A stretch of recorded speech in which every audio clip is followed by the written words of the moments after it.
مفتی طارق مسعود صاحب پچھلی ٹرانسمیشن یہاں ہو رہی تھی، اس وقت نہیں تھے، کافی عرصے سے غائب تھے یہاں سے، تو ان کی طبیعت ناساز تھی، تو آج وہ تشریف لائے ہیں۔ تو یہ بھی تھوڑا ایک میسج، جس طرح سے کل آپ نے مولانا طارق جمیل صاحب کا ایک میسج سنا، تو میں یہ چاہتا ہوں کہ آج کل جو کووڈ کا ایک سلسلہ ہے پاکستان میں، اور اس کا جو اسپریڈ ہے، بیماری کا جو پھیلاؤ ہے بہت زیادہ ہے، تو ہم مفتی طارق مسعود صاحب کو ایک تو اس بیماری سے صحت یاب ہونے پر ظاہر ہے ان کو بہت مبارکباد ہے، کیونکہ بہت کم لوگ ایسے ہوتے ہیں جو جلدی اور آسانی سے ریکور کرتے ہیں اس بیماری سے۔ تو انہوں نے کس طرح سے اس بیماری کا مقابلہ کیا، ظاہر دعائیں اور بہت ساری نیک تمنائیں ان کے ساتھ تھیں، لیکن کیسے وہ اس میں مبتلا ہوئے اور پھر اس سے نکلنے میں کیسے کامیاب ہوئے، تھوڑا سا مصعب اس حوالے سے کوئی میسج اگر آپ جزاکم اللہ۔ بسم اللہ الرحمن الرحیم۔ میں اس بارے میں پہلے بھی ایک کلپ ریکارڈ کروا چکا ہوں۔ پہلی بات تو یہاں پر یہ ہے کہ ہمارے ہاں ایک المیہ یہ ہے کہ جو کورونا میں مبتلا ہوتے ہیں نا، وہ اپنی بیماری چھپاتے ہیں۔ اس کی وجہ سے لوگ بہت زیادہ غلط فہمی کا شکار ہیں۔ لوگ کہتے ہیں کہاں ہے یہ، نظر تو کوئی نہیں آ رہا، وہ بھی ٹھیک ہے، وہ بھی ٹھیک ہے۔ حتیٰ کہ اگر موت بھی ہو جائے تو یہی کہا جاتا ہے نہیں جی یہ تو ہارٹ اٹیک سے، یہ تو شوگر سے۔ کوئی ایسا لگتا ہے کوئی سیاسی سا مسئلہ بن گیا ہے کہ اگر ہم نے مان لیا کہ کورونا سے انتقال ہوا ہے تو شاید بخشش نہیں ہوگی آخرت میں۔ حالانکہ وبا سے جو مرنا ہے وہ تو حدیث میں، بخاری مسلم کی حدیث میں اس کو شہادت قرار دیا ہے۔ تو اگر کوئی وبا سے انتقال کر جاتا ہے تو وہ تو شہادت ہے۔ تو ٹھیک ہے سب کرونا سے نہیں مر رہے، لیکن بہت سے لوگوں کی موتیں، خاص طور پہ بڑی بڑی مشہور شخصیات کی موت ہوئی ہے۔ تو مجھے جب یہ بیماری ہوئی ہے تو میں نے یہ بتایا لوگوں کو، حالانکہ عام طور پہ ہمارا مزاج نہیں ہے، علماء کا بھی نہیں ہوتا، ہم جیسے نالائقوں کا بھی نہیں ہے کہ اپنی بیماریاں لوگوں کو بتاتے پھریں۔ تو لیکن میں نے اس لیے بتایا کہ تاکہ حضرت مولانا طارق جمیل صاحب کو بھی اللہ جزائے خیر دے، وہ مبتلا ہوئے، انہوں نے بتایا، ٹویٹ کیا۔ تو ایک تو یہ بات ہے کہ اس میں تاکہ لوگوں کو ہو کہ یقین آ جائے کہ باقی یہ ہے، احتیاط کریں۔ احتیاط کریں لوگ۔ دوسرا یہ کہ جو میرا تجربہ رہا ہے، مجھے الحمدللہ ایک تو لندن میں ڈاکٹر خرم صاحب ہیں، ان سے رابطے کا بہت فائدہ ہوا۔ بالکل، کیونکہ جب آپ بیمار ہوتے ہیں تو آپ کو کچھ ایسے معاملات آپ کے ساتھ پیش آتے ہیں کہ آپ افراتفری کا شکار ہو جاتے ہیں۔ ہسپتال لے جانے کی ضرورت نہیں ہے تو مریض کو لے کے جا رہے ہیں، جہاں ضرورت ہے وہاں نہیں لے کے جا رہے۔ اس میں لوگوں کی قیاس آرائیاں بہت ہیں۔ کچھ لوگوں نے یہ فرض کیا ہوا ہے کہ جی ہاسپٹل نہیں جانا، ہاسپٹل نہیں جانا، کہ کچھ بھی ہو جائے۔ وہ مرا اس وجہ سے کہ ہسپتال گیا تھا، ڈاکٹر نے انجیکشن لگا دیے تھے وغیرہ وغیرہ۔ اور کچھ ایسے کہتے ہیں کہ ہسپتال تو جانا ہی جانا ہے، حالانکہ وہاں جانے کا بعض صورتوں میں کوئی فائدہ نہیں ہوتا۔ تو وہ اللہ ان کو جزائے خیر دے، ان کی ریسرچ بھی ہے۔ تو انہوں نے مجھے ایک وہ بتایا تھا کہ آکسیجن کی ایک ڈیوائس آتی ہے آکسیجن چیک کرنے کی۔ ہاسپٹل جب جانا ہے جب آکسیجن لیول آپ کا ڈاؤن ہو جائے، 95 سے یا 94 سے کم ہو جائے، تو وہ رکھیں اپنے پاس جب تک یہ بیماری چل رہی ہے۔ تو اگر وہ آکسیجن لیول ہے تو جانے کی ضرورت نہیں ہے۔ کوئی اور اگر کوئی ہارٹ پیشنٹ ہے تو الگ بات ہے، تو یعنی نارمل آدمی تو بظاہر تو ہم نارمل ہی ہیں الحمدللہ۔ تو مجھے فیور نہیں ہوتا الحمدللہ، ذرا سا گلا خراب ہو اور بہت زیادہ بھی ہو، لیکن مجھے ذرا سا گلا خراب ہوا، بخار ہو گیا، سردی لگنے لگی، تو مجھے اندازہ ہوا کہ یہ کچھ اب نارمل سے حالات ہیں جو پہلے کبھی ہوئے نہیں۔ تو محلے میں ایک دو لوگوں سے مشورہ کیا، انہوں نے کہا کوئی ضرورت نہیں ہے کووڈ کا ٹیسٹ کروانے کی، یہ سب آج کل وائرل پھیلا ہوا ہے۔ تو میں نے کہا جب اس سے زیادہ پھیلا ہوا ہوتا ہے تو ہمیں نہیں ہو رہا ہوتا، اب اتنا پھیلا ہوا نہیں اور ہمیں زیادہ پھیل گیا ہے، تو یہ سمجھ میں نہیں آیا۔ تو میں نے احتیاطاً ٹیسٹ اس لیے کروایا تاکہ پھر ان احتیاطوں پر عمل ہو۔ تو ٹیسٹ بھی آغا خان لیبارٹری سے کروایا تاکہ رزلٹ میں ذرا ایکوریسی ہو، تو پازیٹیو تھا۔ تو 2 دن میں بیمار رہا ہوں، لیکن اس کے بعد 10 دنوں تک جو کمزوری محسوس ہوئی اور زبان کا ذائقہ، اور 1 ہفتے کے بعد سونگھنے کی حس ختم ہو گئی تھی۔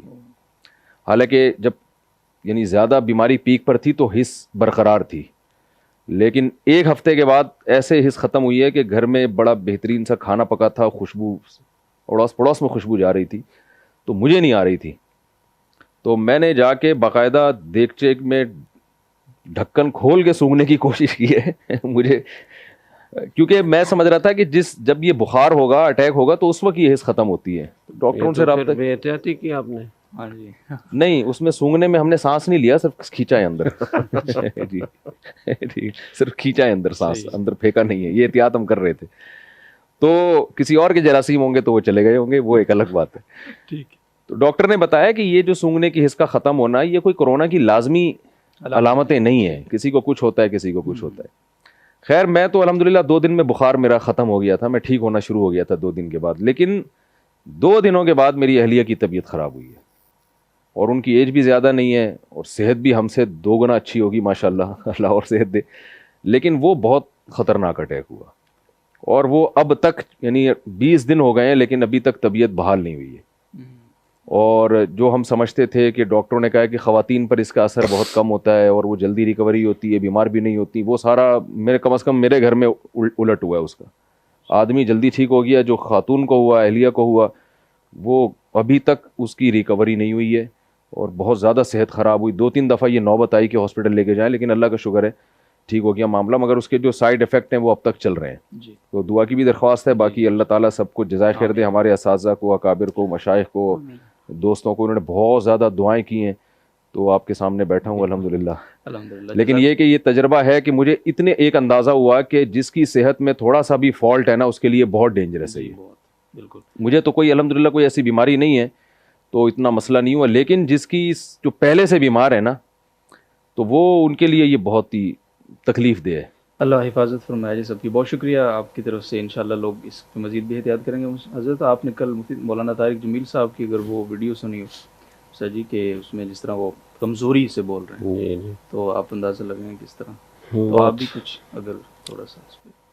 بس کافی روشنی ڈالی حضرت نے۔ میں یہ کہنا چاہتا ہوں کہ ایک تو اس جو ہے نا وہ سازشی تھیوریوں سے نکلیں جی بالکل، اور حقائق کو سامنے رکھیں۔ ہمارے سامنے لوگ دنیا سے جا رہے ہیں، ہمارے بڑے بڑے قیمتی اکابر اسی بیماری میں دنیا سے گئے ہیں، اور بعد والوں نے اس کو چھپایا، یہ نہیں تھا، یہ تھا، یہ نہیں تھا، یہ نہیں کیا۔ یہ میری سمجھ میں نہیں آتا کہ اس کی وجہ کیا ہے۔ بالکل کوئی مجھے سمجھا دے، میں کافی عرصے سے یہ بات کر رہا ہوں کہ اس کو چھپانے میں کیا، یہ کوئی اللہ کا حکم ہے چھپانا؟ کیا کیا کیا ہے یہ؟ اور دوسری بات یہ کہ آج میں جمعے کے لیے ایک مسجد میں جاتا ہوں تو وہاں میں نے فاصلے رکھوائے ہوئے ہیں، جی، تو آج مجھے ایک میسج آیا وہاں کے جو ناظم صاحب تھے ان کا، انہوں نے کہا کہ جی جب آپ فاصلے کا کہتے ہیں تو بہت سارے لوگ مسجد سے اسی وقت نکل جاتے ہیں، اور انہوں نے کچھ تھوڑا زیادہ مبالغہ کیا، بہت سارے نہیں نکلتے، ایک آدھ دکا کوئی نکلتا ہوگا، اور دوسرا بعد میں بھی آ کر تنگ کرتے ہیں۔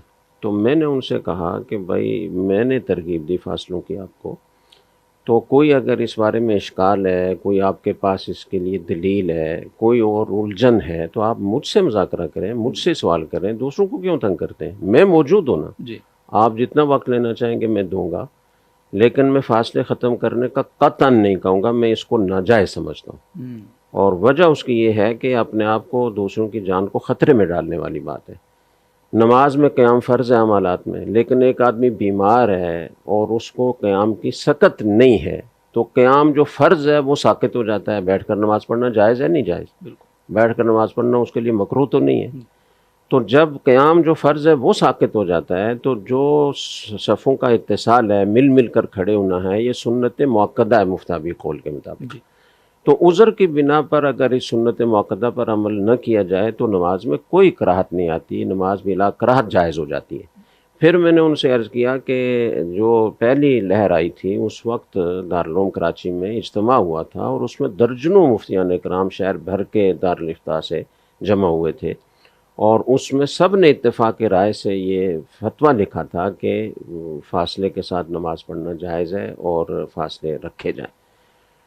وہ اس وقت تو 6 فٹ کی بات ہو رہی تھی، تو بہرحال بعض خود میڈیکل سائنس کے بعض لوگوں کا کہنا ہے کہ 3 فٹ بھی کافی ہے، تو 3 فٹ ہو یا 6 فٹ ہو، لیکن فاصلہ رکھنا چاہیے۔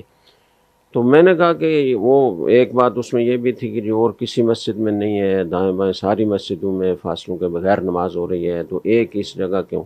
تو میں نے کہا کہ یہ فتویٰ لکھا تھا مفتیان کرام نے، اور سب نے اتفاق کے رائے سے لکھا تھا۔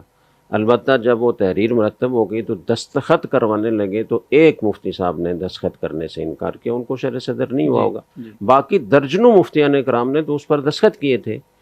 تو یہ سارے جاہل ہیں، آپ لوگوں کو زیادہ فتوے کا پتہ ہے، وہ مفتیان کرام کو نہیں پتہ کہ نماز مکروہ ہوتی ہے یا نہیں ہوتی۔ آپ کا کام تو مفتی سے پوچھ کر چلنا ہے، اور پھر یہ کہ دائیں بائیں نہیں ہو رہی تو سوال ان پر ہے، اشکال ان پر ہے کہ جب مفتیان کرام نے میڈیکل سائنس کے ماہرین سے مشورہ کر کے اور حکومت کو ساتھ شامل کر کے تینوں اسٹیک ہولڈرز نے اتفاق رائے سے ایک فیصلہ کیا، تو اب جو اس کے خلاف کر رہا ہے اس پر اشکال بنتا ہے نا، ہم پر تو اشکال نہیں بنتا۔ میڈیکل سائنس کے ماہرین نے کہہ دیا کہ اب فاصلے کرنے کی ضرورت نہیں ہے. وہ تو اب بھی چیخ چیخ کر کہہ رہے ہیں کہ فاصلے رکھیں, احتیاطی تدابیر پر عمل کریں. بات بہت لمبی ہو جائے گی. میں نے پھر اور احتیاطی میں کئی دفعہ وہاں گفتگو کر چکا ہوں. تو میں نے ان سے کہا کہ جب سردی شدید ہوتی ہے, باہر جھکڑ چل رہے ہوتے ہیں, طوفانی ہوائیں ہوتی ہیں, تو آپ بغیر کچھ پہنے آپ باریک کپڑوں میں باہر نکلتے ہیں؟ نہیں نکلتے نا, اس لیے کہ ظاہری اسباب کے درجے میں وہ نقصان پہنچائے گی وہ ہوا آپ کو. تو بالکل اسی طرح ہارٹ کا کوئی مریض ہے اگر, تو وہ کیا صبح و شام بروسٹ کھاتا ہے اور مرغن غذائیں کھاتا ہے. کوئی بلڈ پریشر کا مریض ہے تو چمچے بھر بھر کے کھانے میں ڈال کر کھاتا ہے. کیوں نہیں کھاتا؟ احتیاط کے خلاف ہے. اسباب کے درجے کی چیز ہے, لیکن آپ ان سب اسباب کو اختیار کرتے ہیں, ان سب احتیاطوں پر عمل کرتے ہیں, اور شریعت کا حکم بھی یہی ہے. تو یہاں آ کر کیا ہو جاتا ہے, یہ بھی تو اسی درجے کی چیز ہے نا کہ احتیاطی تدابیر پر عمل کریں, اسباب کے درجے میں نظر اللہ پر رکھیں. تو اللہ تعالیٰ ہماری قوم کو سمجھ عطا فرمائے.